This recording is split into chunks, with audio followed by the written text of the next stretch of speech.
Assalamualaikum warahmatullahi wabarakatuh. Salam jumpa dengan Mang Adoy di Rekam Cerita Misteri channel Cadaily. Nah, kali ini Mang Adoy bakal membagikan cerita dari penulis Dawam dengan judul Genderuwo Haus Seks. Langsung aja yuk masuk ceritanya.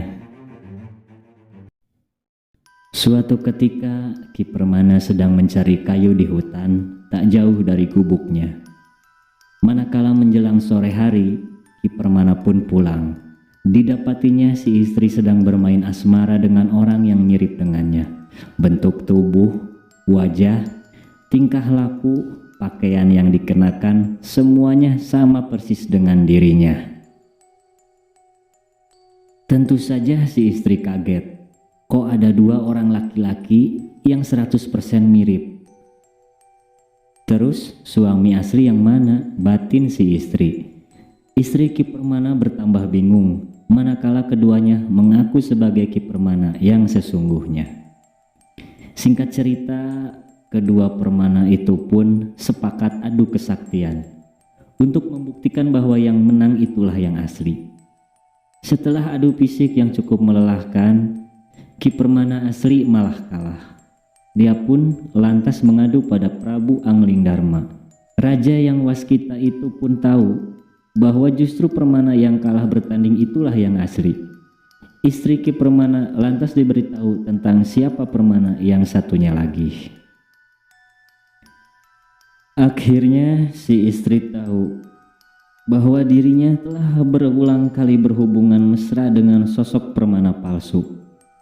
Sosok itu adalah jelmaan dari Genderuwo Pemuja Birahi yang tempat tinggalnya pada sebatang pohon besar di pinggir hutan sana. Dengan bantuan Prabu Anglingdarma yang mampu mengusir Ki Permana palsu dari situ, untuk selanjutnya dikembalikan serta dipenjara di hutan tempat tinggal awalnya.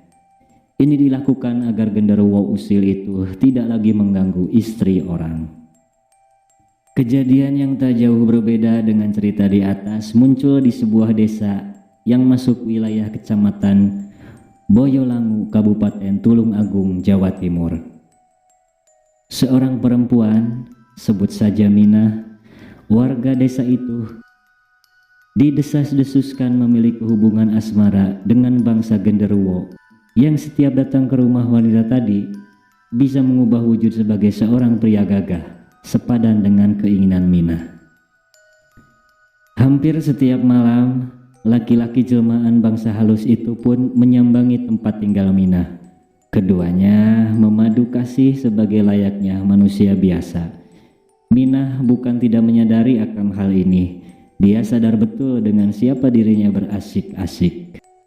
Aku diberikan apa saja yang kuminta oleh suamiku tadi. Hal yang tak mungkin dilakukan oleh suamiku yang dulu. Aku Minah pada suatu kesempatan kepada seorang tetangganya. Suami Minah telah meninggal dunia beberapa waktu sebelumnya. Barangkali si Genderuwo sudah lama menginginkan tubuh Minah. Tatkala suaminya masih hidup, Genderuwo nakal itu tak berani bertindak. Baru setelah suami Minah kembali ke hibaannya, niat bejat yang terpendam Genderuwo tersebut diwujudkan. Orang-orang sekitar tempat tinggal Minah tahu bahwa wanita 3 orang anak dari perkawinannya dengan Mbah Suto, almarhum suami Minah, tadi sering berbicara, bersenda gurau tanpa ada orang di sampingnya. Mungkin para tetangga mengira bahwa Minah stres berat karena ditinggal mati suaminya terdahulu. Wong sedang berbicara, guyonan dengan suami kok disangka stres, ujar Minah ketika ada suara-suara sumbang dari para tetangga perihal apa yang dilakukannya tersebut. Suamiku ini penyayang, sabar banget. Dia memberikan berbagai macam perhiasan padaku. Uang juga selalu ada dalam rumahku. Semua itu adalah bukti kasih sayangnya, sambung Minah tanpa merasa bersalah. Keadaan Minah bertambah aneh setelah suaminya tak ada lagi berada di sampingnya. Dia sering berdandan jauh lebih jreng, lebih menor dibanding hari-hari ketika suaminya masih hidup. Pagi bersolek, sore bersolek dan hidupnya lebih ceria daripada sebelumnya. Benda-benda yang dipunyainya juga lebih beragam.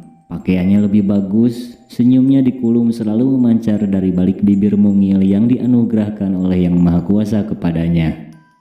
Minah jarang keluar rumah, namun kebutuhan setiap harinya selalu tercukupi. Beberapa tahun lalu, Minah menyusul suami meninggal dunia dalam usia yang lebih dari 80 tahun.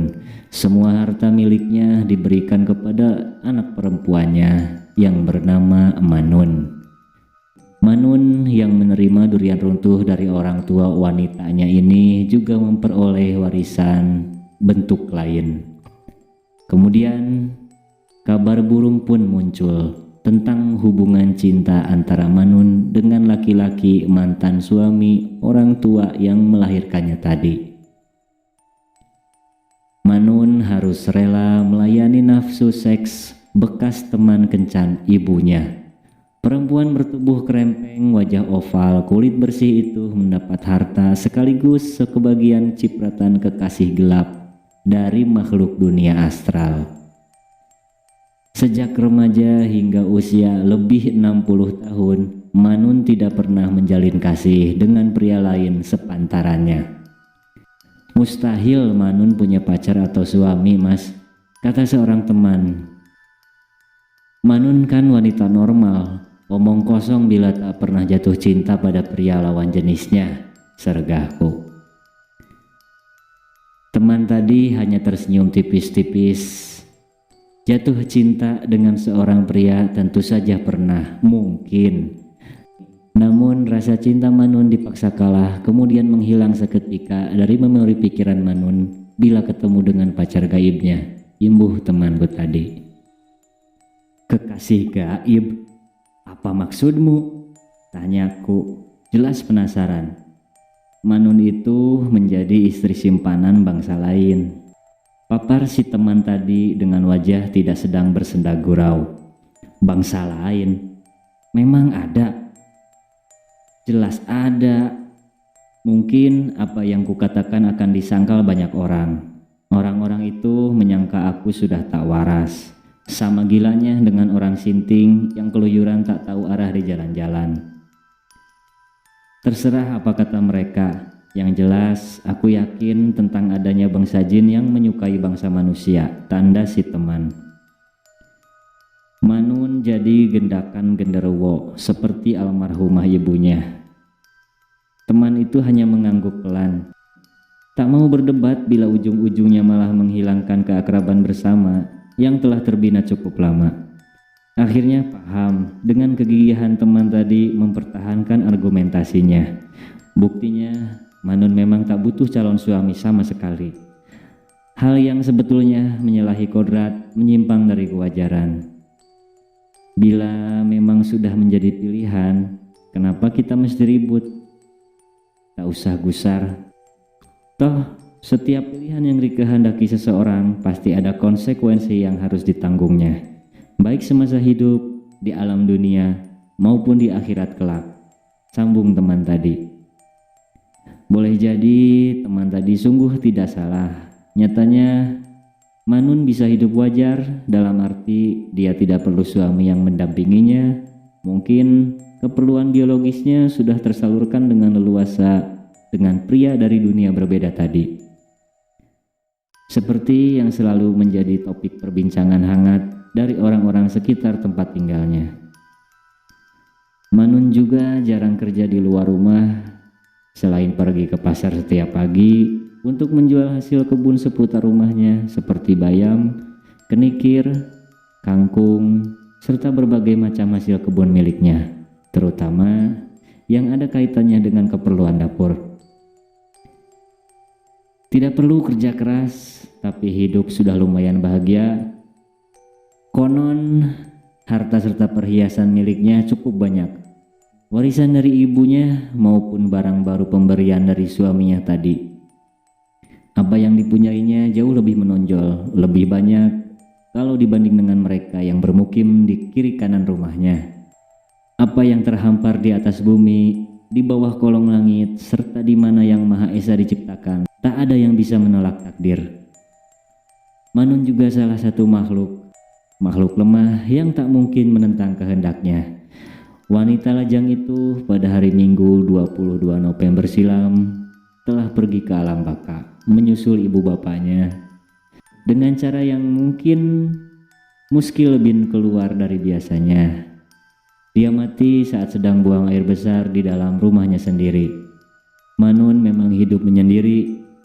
Keponakan dari dua orang kakaknya bertempat tinggal di luar kota jauh dari rumah warisan orang tuanya.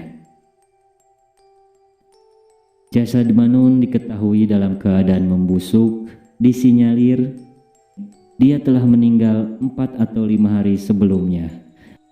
Bau menyengat muncul ke setiap sudut rumahnya, hingga radius ratusan meter dari sumber bau yang membuat orang muntah-muntah. Terdapat ratusan belatung menggerubuti pantat dan bagian perutnya yang selalu mengeluarkan tetesan nanah menjijikan. Sebelumnya, aku pernah mendengar Manun bertengkar hebat dengan orang yang tak bisa dilihat dengan mata telanjang. Aku seorang tetangga Manun. Manun sedang bermasalah dengan laki-lakinya. Hanya Allah yang mengetahui.